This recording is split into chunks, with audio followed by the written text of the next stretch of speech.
দেখতে পাচ্ছেন বিবাহিতরা খুবই চিন্তিত, জানে তারা হেরে যাচ্ছে, বলে বলে ছক্কা। দেখেন ভাই, দেখেন এক মুরব্বী বিবাহিত প্লেয়ার আমাকে মারতে চাচ্ছে, কারণ সে হেরে যাচ্ছে, তার মাথা ঠিক নেই। এখন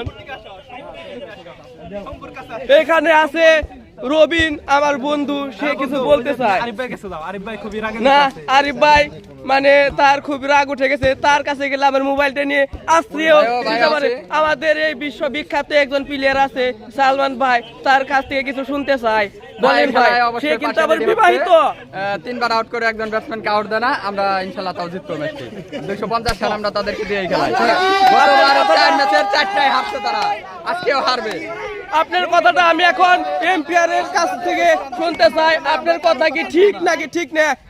এখন বিবাহিত একজন প্লেয়ারের মুখ থেকে একটা কথা শুনলাম, এখন অবিবাহিত একজন প্লেয়ারের মুখ থেকে শুনতে চাই কথাটা কি সত্যি নাকি সত্যি না।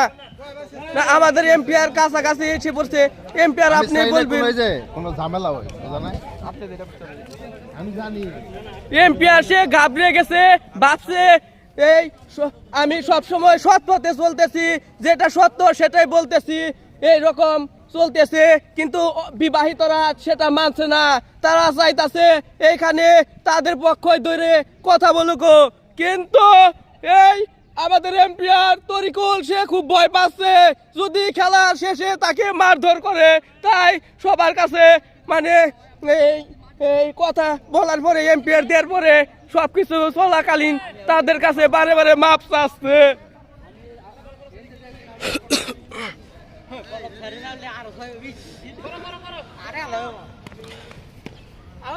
এই যে বলটা যে করলো, আপনারা ভাববেন না এটা কিন্তু বল, এটা এমনি এমনি একটি বল করছে। শোনা আমি না লাইভে না, এমবি নাই,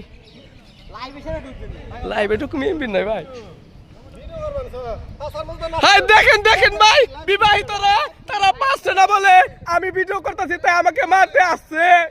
আপনারা এটার বিচার করবেন, তার কি করা দরকার আপনারাই বলবেন। ওই বেটা ওই তোরে কিন্তু মারুম।